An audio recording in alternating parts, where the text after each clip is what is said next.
All right, YouTube, how you doing? Welcome back to the channel. It is Wednesday, December 13th. We have a decent size NBA slate to dive into in today's video. Like we always do, we're gonna go through each and every one of these games. I'm gonna give you my lean on the spread. I'll give you my lean on the total, but all of my final plays, so what I'm actually rolling with myself. If you do want to be a guppy and fade me, those plays are gonna be free in the pinned comment, so make sure to keep an eye on that. Last night was not the night to fade me. We go 2-0, cashing the Nuggets and Bulls over and the Kings and Clippers under. And a lot of people are like, these picks are trash. They're not going to cash. It's crazy. You know what I have to say to that? Me and my friend can fire off the money gun because that's a 2-0 mini sweep, ladies and gentlemen. And though it's a mini sweep, it's a sweep nonetheless. So let's go. The fun does not stop there either, which is perfect, right? It's perfect. We got the ride of the day also cashing here, coming in from Galaxy Guardian. He had Kobe White over 19.5 points. We'll take that, and we'll pump in some damn crowd noise, guys. Hashtag ride of the day in the comments if you guys have an absolute banger that you want to jump on board with here. I'm picking one person in the comments, giving you guys a shout out in the next video, win or loss. Now, we had 3 ride of the day losses in a row. Looks like Galaxy Guardian comes through clutch for us here, gets us back in the win column. So drop your best plays in the comments and use that hashtag ride of the day. So again, 2-0 from us, 1-0 in the ride of the day. A nice little broom sweep money gun of a night. But let's go ahead and dive into game number 1 on today's slate. Hit that subscribe button, hit that like button. Let's go. All right, first game up here, we're looking at the Detroit Pistons hosting the Philadelphia 76ers. I do think that this is a Philly game here. They've been looking good in terms of their wins. They beat Atlanta by 11. They beat Washington by 45 points. And though the Pistons, I always tell you guys, they're a better against the spread team than they are team this year. They're 2-21 this season. Against the spread, 9-14. Not all that bad, right? But this is a great Sixers team. And I don't use the word great lightly. Like, they can dominate teams like this Pistons team here. No Jalen Duren. Marvin Bagley's out as well. No injuries on the Sixers side of things. Do I personally play it? Maybe not, because it is such a big number, but they should be able to win this game by like 15 plus, right? So I'm going to go ahead and lean towards the Sixers here, minus the 11.5. In terms of a total, 233.5, I have this pegged at like maybe a 231-ish game, so very, very slight lean towards the under. Again, this is going to be a game, in my opinion, that the Sixers put up a decent amount of points, say maybe 120, right? But then do the Detroit Pistons really kind of carry their weight? I don't think they have an easy time scoring, so I'm going to lean towards the under ever so slightly. But if anything in this game were to be a final play, it probably most likely would be Sixers minus the 11.5. Next up, we have the Washington Wizards hosting the New Orleans Pelicans here. This Pelicans team has surprised me plenty of times this year, but as of late, they've been loss, win, that type of thing. But this Washington team, we kind of know is hot, you know what, right? They've lost 5 straight games now. They've had kind of a gauntlet. 2 games against Orlando, 2 games against Philly, and then 1 game against Brooklyn in those 5 games. But nonetheless, this should be a Pelicans team that can clean up. So this Washington team, 3-19 on the year, 1-7 at home. We know they play barely any defense, and New Orleans has been scoring a bunch of points against teams that don't play much defense, right? So we most recently saw that against Sacramento. Not that Sacramento is as bad at defense as Washington is, but if New Orleans can put up 120 plus, I don't necessarily think that Washington can keep up, because this is a fairly decent New Orleans defense, okay? I'm not going to go out there and say that they're a really, really good defense, but in terms of points allowed, they're kind of middle of the pack, and with the lack thereof of weapons that Washington has, that kind of means it's like a good defense. Now, we don't touch this game until the injury report is final here. Zion Williamson is questionable in this one. The word is that he's nursing his left ankle, so we'll see how that plays out. If he's a go, I do think New Orleans minus 7.5 has a chance to be a final play. If he doesn't play, it's probably just a keep away type of a game. Now, in terms of a total, like I said, I think that New Orleans has no trouble scoring in this game. 241 is an awfully high number. I think we can all admit that. But that being said, this is a New Orleans team that I'm almost pegging for, 120 plus. So if they can get up into the, 125 territory, can the Wizards kind of come along with some junk change points? Maybe. So I'm going to lean towards the over. I doubt that becomes a final play. I know I'm saying that about a lot of games here, but again, we want to pick our spots wisely. We only had 2 plays last night that we made final plays, but I do think that, it's kind of silly to take any Washington unders as of late, just because that defense is so bad. So by default, I'm leaning towards the over, but that number being so high probably keeps me off of it altogether. All right, Miami taking on Charlotte. We just saw this matchup, but it was in Charlotte a couple nights back. We actually caught an L there. We had the Heat -3. They win by 2 points. That was an absolute burn. Still some injuries to note here. Tyler Hero as well as Bam Adebayo not looking like they're playing in this one. They've been out for some quite some time, obviously. Mark Williams on the side of Charlotte. He is doubtful. LaMelo obviously still out as well. It's a big number, but I don't see any problem with the Heat kind of almost torching the Hornets here. Like, they won last game only by a couple points, but that was in Charlotte. This is a Miami team now that's going to be at home. They have a winning record at home this season. When you filter to, you know, their home versus away stats, their defense is way better at home. They're allowing the lowest field goal percentage against in the entire league when at home this season, which is pretty damn impressive. And they're a top 14 scoring team when it comes to them being at home as well. Going up against a bad Charlotte defense, I like the Heat to put up a decent amount of points here, so keep an eye on the pinned comment. I like the Heat -8 as well as the Heat team total in this spot. The total sitting at 223. Like I said, I like the Heat to score a decent amount of points, so in terms of any total plays or points for plays, that's probably going to be where I go, but I don't mind the over in this spot at all. Again, if I think the Heat are going to score a decent amount of points, this Charlotte team is no stranger to scoring a decent amount, right? Like, if they give us 110 or so, this should be an easy cash of the over. So two of my favorite plays in this game, I would say Miami team total as well as the over, but I definitely don't hate Miami -8 in this spot. I think that they clean up Charlotte at home. All right, guys, if you are yet to check out OddsJam, now is the time to do so. You get 7 days free with the link in the pinned comment. You can also get 25% off your first month if you use code GUYBOSTON. This is a platform that has so many different tools, no matter what type of bettor you are. Positive EV bettor, a parlay bettor, a straight bettor, you know, a fantasy player, or, you know, a DFS pick'em type player. OddsJam has a tool for you guys. Make sure to go check out their packages there. 7 days free with the link in the pinned comment, and I love using OddsJam to find truly the best odds in the market. I tell you guys all the time, right? Why would you buy a car for 15 grand if you could walk down the street to another dealership, aka sportsbook, and get the same exact car for 10 grand? Why would you do it? Use OddsJam, guys. Go ahead and check it out. Use that link in the pinned comment for 7 days free, and remember, code GUYBOSTON for 25% off your first month. All right, we're jumping into Toronto taking on Atlanta in this one. Surprisingly enough, you know, when I initially started digging into this game, I liked Atlanta. I don't like Atlanta any longer. Trae Young is banged up. He's probable with a shoulder injury here. You have Hunter, who is questionable here. Jalen Johnson's still out. And you're looking at a Toronto team that, you know, didn't look all that bad against the Knicks. They kept it close, ultimately lost. But this is a Toronto team that is absolutely due. They lost to Charlotte, then they lost to the Knicks. But now they're coming home. They have 2 games here against Atlanta. I think that this first game is the one that they pick up here. So -1.5, I'd probably roll with them on the money line for like -120, if anything, right? But I think that they match up well against the Atlanta Hawks team, and I wouldn't be surprised if, you know, fast forward, you know, to the next game, we're looking at Toronto and Atlanta again, same situation, right? They're playing 2 games here in 3 days. I wouldn't be surprised if I lean Atlanta on that spot. But, you know, coming home after a brutal sort of 2-loss road trip there, I think that this is a good spot for Toronto. Atlanta's coming off a tough loss to Denver. They might be beat up a little bit here. This is the first game in a 3-game road trip for them. So I think it's a good spot for Toronto. The total sitting at 240 seems a little bit too high for me, especially if I think this is going to be sort of a Toronto-led game in terms of pace and everything like that. This isn't a really great Toronto offense. They're 8th in terms of, you know, fewest points scored this entire season, 9th when it comes to field goal percentage. Now, when they're at home, it gets even a little bit slower. So I expect this pace to be slow.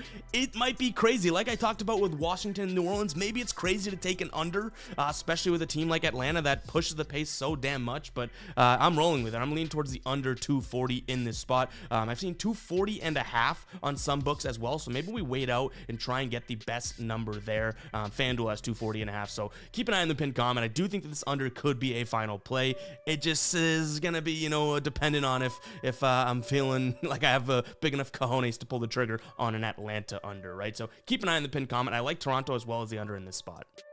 All right, next up we have Houston taking on Memphis. You gotta imagine this is a Rockets spot, right? Do they win by 6? I've seen 5.5, so I'm more comfortable with that number. Do they win by 6 or 7?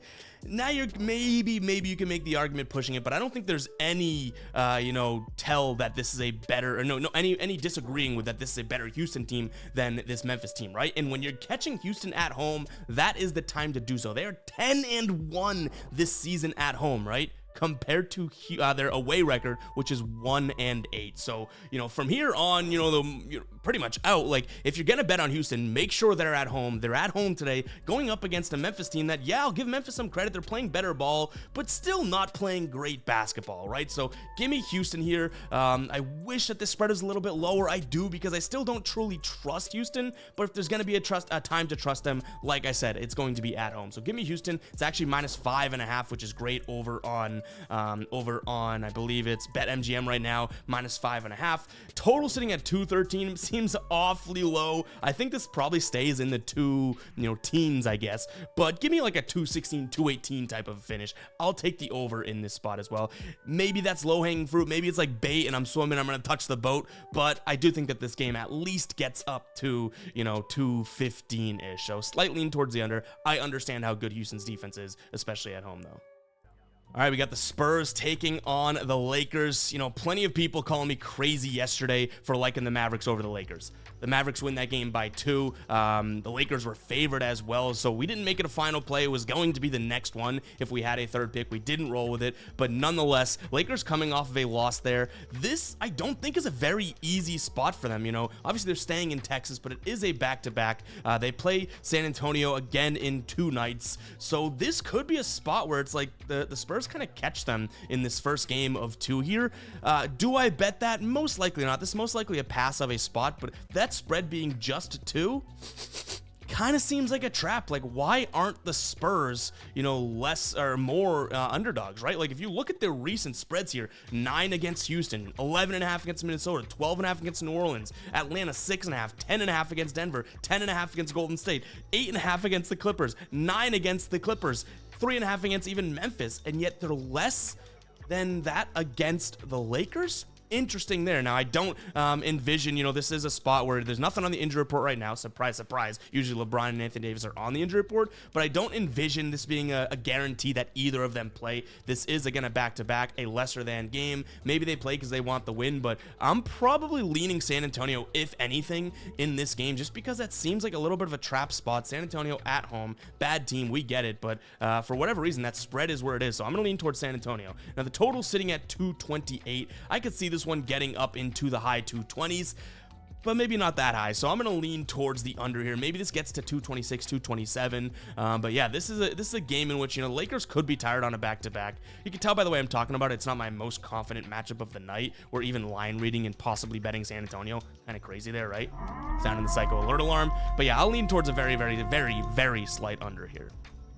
And speaking of unders, we might as well jump right to it. We got Milwaukee taking on Indiana here. The total is the highest total we've seen to date this season, 258.5. And it makes total sense why, but I can't confidently take an over here. That is a crazy high total, one of the higher totals I've seen in quite some damn time now. Yes, this is a matchup in which we could easily see that cashing, right? The last few times these two teams have played, there have been plenty of high-scoring games in the mix. In fact, dating back to last season, right? So the last 4 times, 139 to 123, 149 to 136, 126 to 124. The fact that that barely even doesn't even cash is absolutely crazy. But then we had 128 to 119 just a week ago or so. That didn't cash. Like, it just seems too high. Like, you're asking for 130 a piece here. Definitely in each of these teams' repertoires, but I don't see it happening. So I'm going to lean towards the under. In fact, we might even pull the trigger on it just because it's like, all right, Vegas, I'm not falling for this. I bet a bunch of casual fans are going to be like, 258.5, these are 2 fast-paced teams. That's a crazy, crazy high total. Like, it still might be worth it to take the under. But nonetheless, in terms of a spread here, I'm going to lean towards the Pacers because if they're putting a total that high, you can't, like, think about this. How could that total be that high, and how could it be a blowout or a game that's even separated by 7 points, right? Like, I can't see that happening. So I like the Pacers to keep this spot, keep this game close in this spot. Last time they played, again, fairly close game. The Pacers end up not, the Pacers win. The Bucks were favored here too. So it's like the Pacers already kept up with this team, beat this team. Maybe there's more implications with like an in-season tournament. I get it. But yeah, if this is going to be a 260 point total, you got to give it to the Pacers to be able to keep this game close, because both teams need to participate to hit that over. You know what I mean? All right, guys, if you're still watching right now, make sure to go ahead and comment 15. You made it pretty much 15 minutes into the video, and I appreciate the hell out of you guys. If you haven't subscribed yet, hit that subscribe button, hit that like button as well. And yeah, we're cruising here. We just hit 42,000 subscribers yesterday. Cannot thank you guys enough. You guys have been absolutely killer as of late. But yeah, all right, we got Utah taking on the Knicks here. Utah getting 6 points at home. Obviously, this is a Utah team, or not obviously, but by the way, this is a Utah team that is kind of a tale of two teams as well. They're 6-5 at home this year, and they have one of the worst road records this entire season, 1-11 on the road.